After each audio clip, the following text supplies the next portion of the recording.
Auspicia este bloque Sanatorio San Lucas. Sanatorio San Lucas.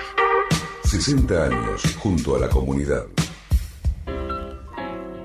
Bien, y ya estamos al aire con nuestra invitada, la doctora Claudia Galloso. Ella es médica especialista en enfermedades infecciosas del Sanatorio San Lucas. Estoy muy contento de que estés acá, Clau. ¿Cómo estás? Muy bien, gracias, por suerte. Bueno, me alegro mucho. Ya quiero meterme, te voy a preguntar ya para empezar desde cero, qué es el VIH y cómo se contagia. Pero la primera pregunta que te quiero decir ¿es difícil hoy decir tengo SIDA? Sí, es difícil decir tengo SIDA, si bien es una enfermedad controlable, que una vez diagnosticada y con el tratamiento adecuado, los pacientes llevan una vida habitual, casi exactamente igual a los pacientes que no son portadores del virus, con una calidad de vida y llegar a la expectativa de vida de cualquier persona que no es portadora del virus. Es complicado porque todavía tenemos estos temas de el tabú de decir soy portador del virus o tengo SIDA. Es muy fácil en una charla de amigos decir tengo colesterol alto, claro, soy hipertenso, uso tal medicación, pero poder expresar que tengo VIH y estoy indetectable y estoy en tratamiento y estoy bien, es complicado por el tabú, por los mandatos, es difícil todavía. Bien, ya me pones en contexto del tema, ahora voy a volver sobre eso, pero primero quiero arrancar desde el principio. ¿Qué es el VIH y cómo se contagia? Son las dos preguntas que me interesan para arrancar. El VIH es la sigla del virus de la inmunodeficiencia humana. Es un virus que se transmite de humano a humano a través de fluidos sanguíneos. Principalmente la principal forma de transmisión actual del virus del VIH es a través de las relaciones sexuales no protegidas, es decir, por el no uso del preservativo. También es por el uso del contagio a través de jeringas en la gente que es adicta por compartir la jeringa, no utilizar jeringas estériles, y a través de la vía transvertical. Lo que decimos transvertical es decir, de una madre portadora de VIH al bebé durante la gestación o durante el parto y la lactancia. Estos tres métodos de transmisión son totalmente controlables y prevenibles con lo que nosotros ahora llamamos como una estrategia. Este año, el 1 de diciembre, se cumplió 35 años del descubrimiento del virus del SIDA. Hace 35 años que estamos cursando esta pandemia. Pandemia es que es una infección que afecta a todo el mundo. Ya lleva 35 millones de muertos desde que se declaró la pandemia del SIDA. Y en honor a esos 35 millones de muertos, la salud tiene las posibilidades de, en 10 años, poder controlar esta epidemia.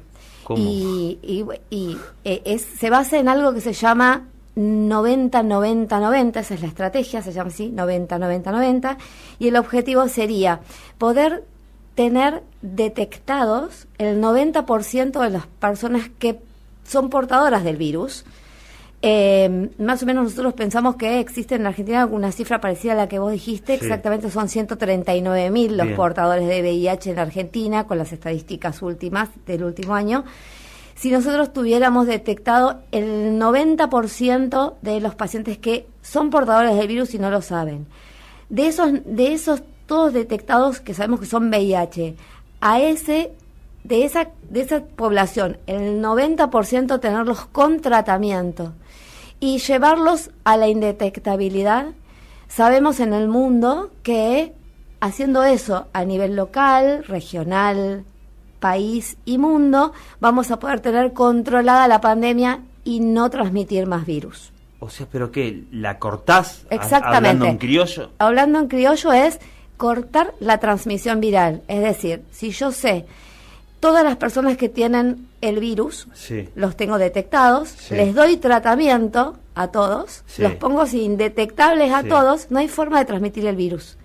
El objetivo 90-90-90 es llegar al 90% de detección de todas las personas en el mundo que tienen virus, de esas personas al 90% darle tratamiento y ponerlas indetectables, y así no transmito más el virus. Ese es el objetivo. En 10 años cortamos la transmisión viral en el mundo. 10 años, sí, fantástico. Ese es el objetivo. Déjame, estoy pensando en voz alta, pero entonces, y yo eso lo logro a través de los testeos, es la manera de saber. Exactamente. Y si hago testeos todos los días, llego más rápido, mira la conclusión que hago. En realidad lo que deberíamos hacer es... Más campañas, digo. Es, claro, en realidad se basa, esos son los 10 puntos, por eso voy a nombrar acá hay muchas fundaciones, muchas acciones sociales, hay muchos grupos sociales, muchos el Ministerio de Salud, pero hay una fundación con la cual yo tengo especial cariño, que es Fundación Huésped, que ha alargado la campaña Ponete el Lazo, que es Ponete el Lazo Rojo, y marca los 10 puntos a los cuales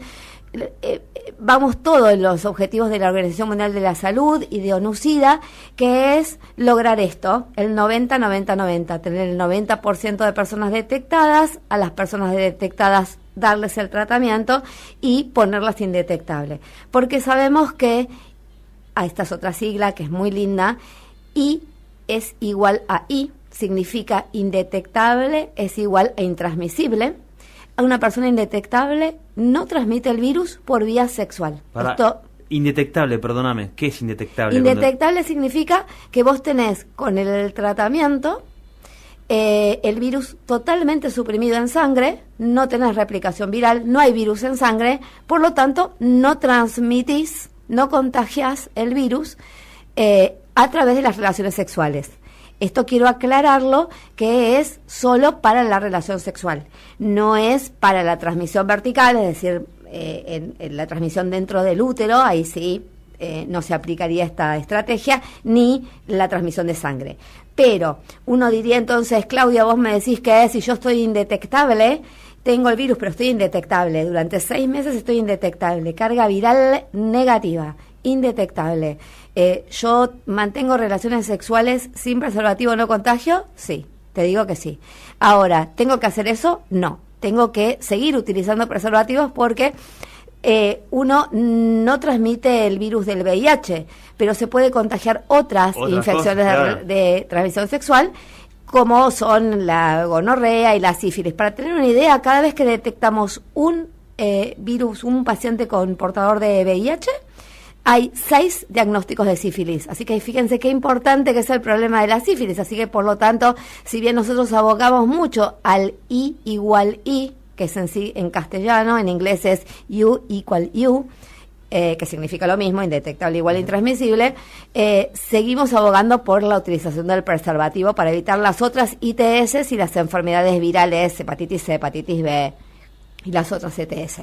Bien, Clau, ahora quiero, si querés meterte en esos 10 puntos, Sí, para lograr esto de I igual I, sí, indetectable igual que intransmisible, y por lo tanto con esta herramienta lo primero que tenemos que hacer es lo que vos dijiste primero, Leo, tratar de tener a todos testeados.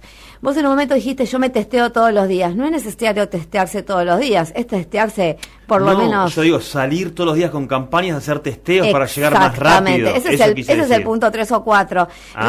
El punto 1 es testear.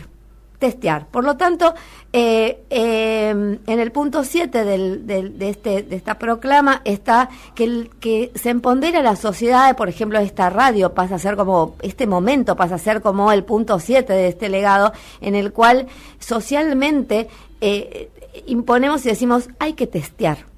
Los médicos deben testear, en todo momento se le debe ofrecer el testeo. La Argentina es uno de los primeros países que tiene una ley nacional, que es la Ley Nacional de SIDA, la cual ofrece en forma voluntaria, eso quiere decir que no lo puedes obligar, voluntaria, gratuita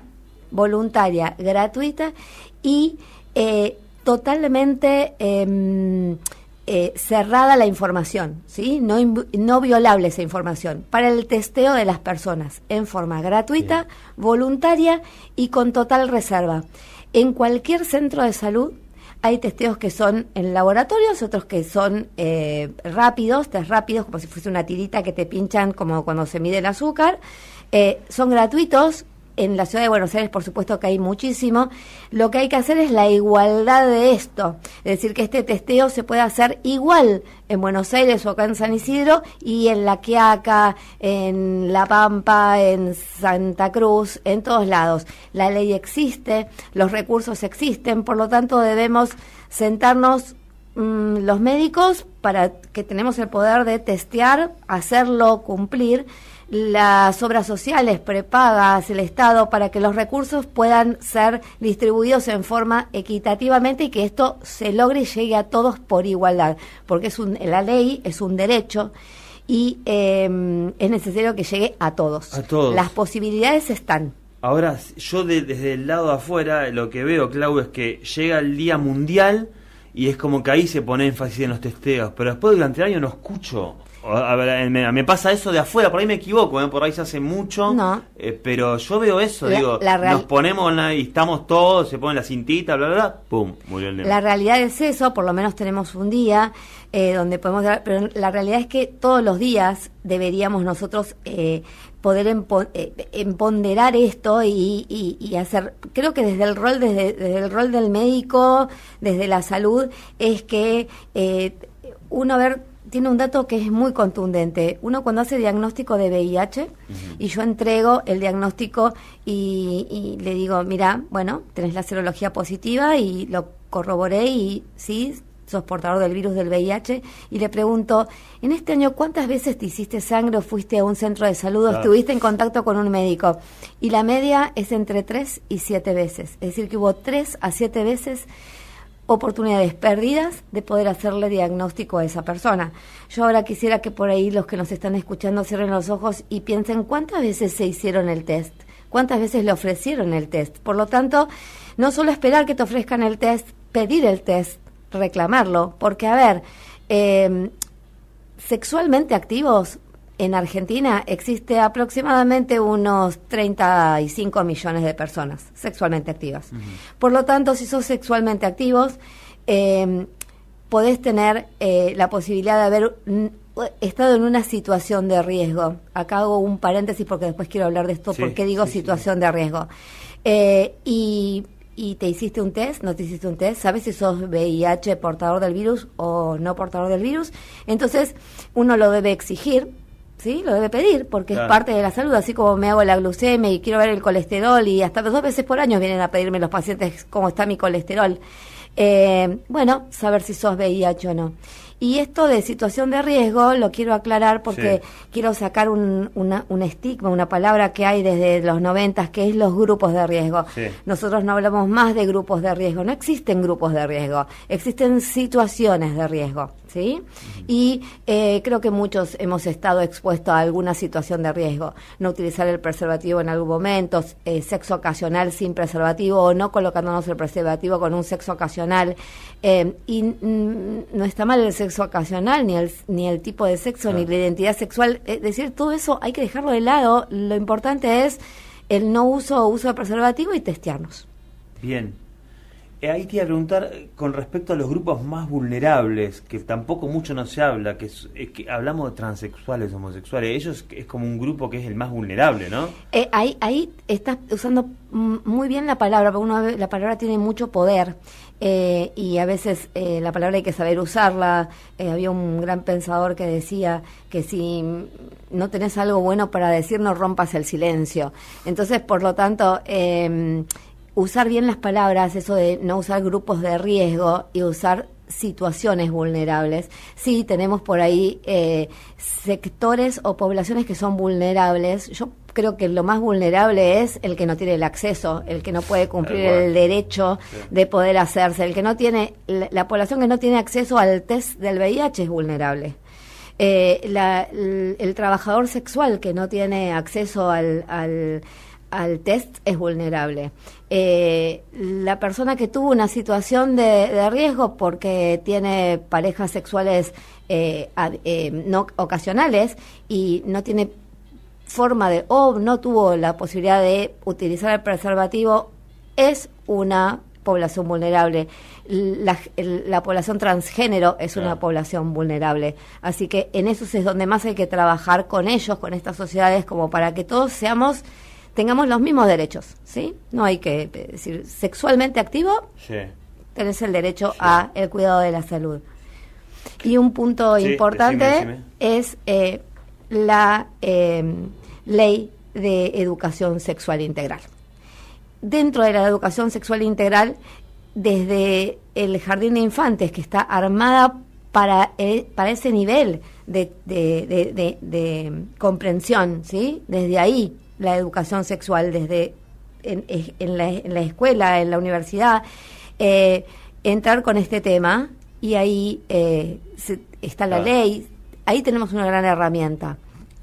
Otra gran herramienta, todas las sociedades civiles, grupos, fundaciones que trabajan, el Ministerio de Salud, trabajar en conjuntos para poder todas estas herramientas, poder distribuirlas logísticamente mejor y llegar a todos, llegar a ese 90% que queremos de testeados, ¿sí?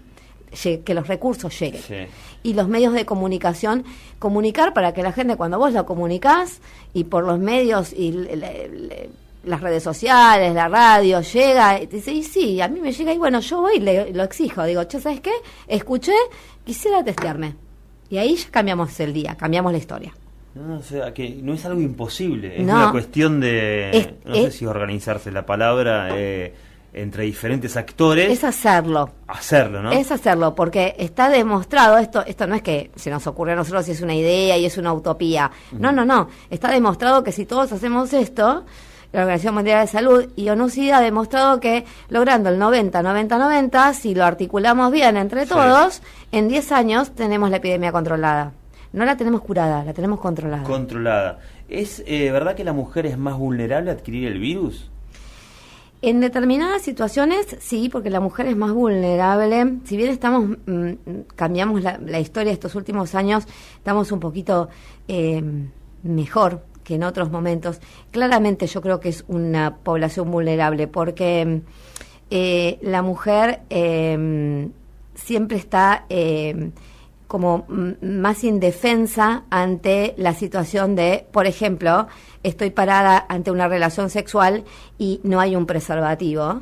La mujer debe estar empoderada a decir, sin preservativo no, Claro. para acá. Claro. ¿Sí? Claro. Entonces, ¿cómo la empodero a la mujer? Y mujer, lleva preservativo vos. Así como tenés en la Sí. cartera el labial, lleva el preservativo vos. ¿Sí? Tal cual.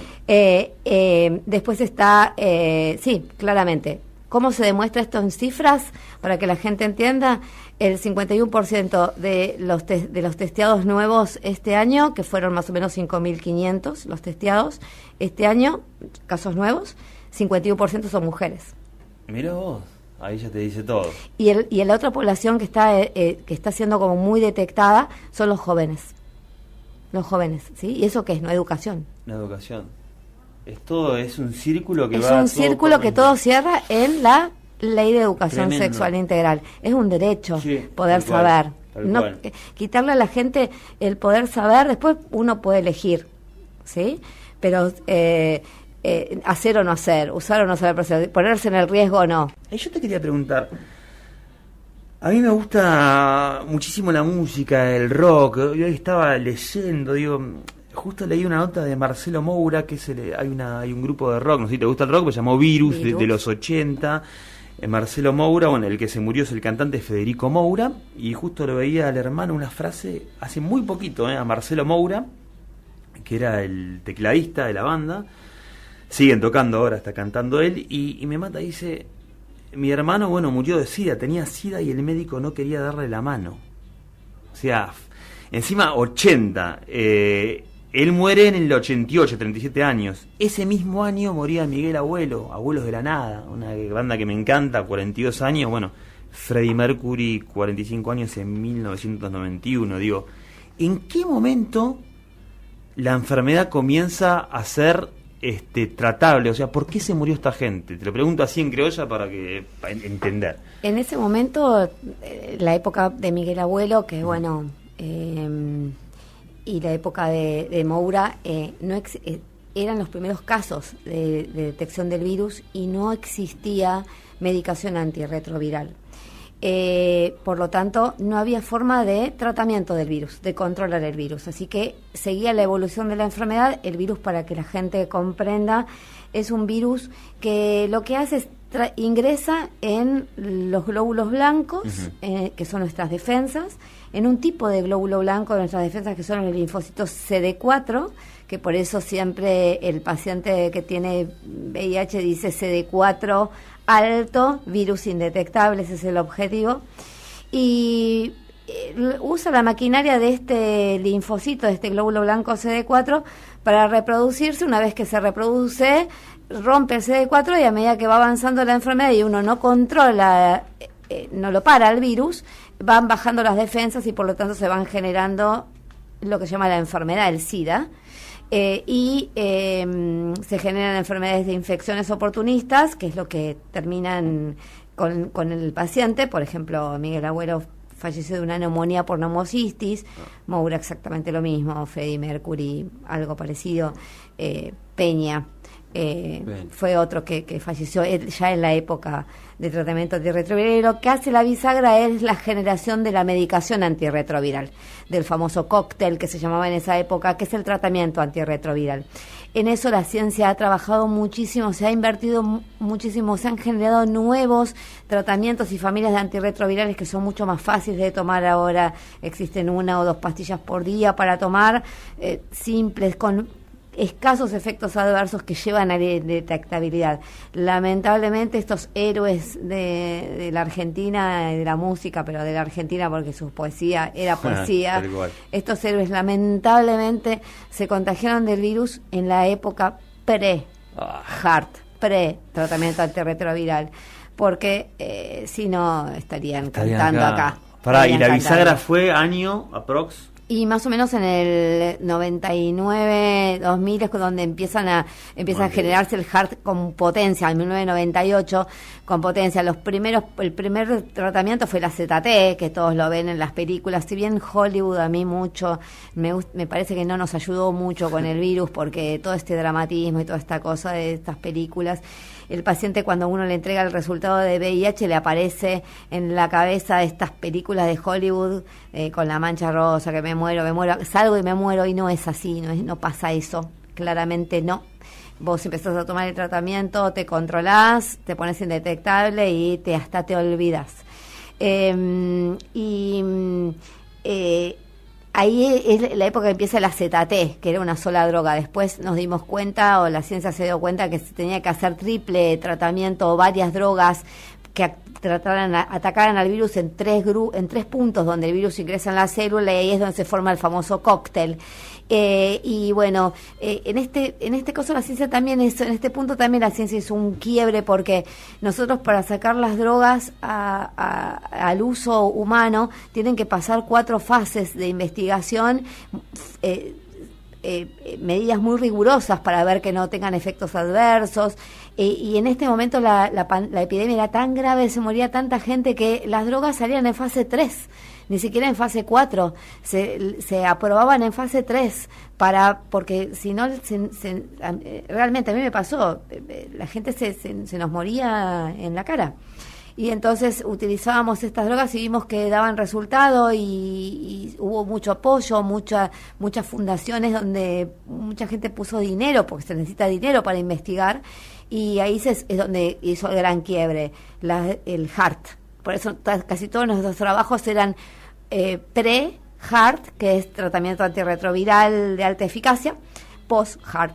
Y actualmente el HAART, el tratamiento antirretroviral de alta eficacia, hay hasta nuevas medicinas que están siendo investigadas, que no están todavía salidas al mercado, calculamos que en 2 años podrán estar en el mercado, que se ha logrado hasta medicaciones que son una inyección una vez por mes, y ese sería el tratamiento, un inyectable, hasta medicación. Se está probando hacer medicación antirretroviral como el DIU subcutáneo, y se coloca y queda ahí, hasta 1 o 2 veces por semana, una píldora.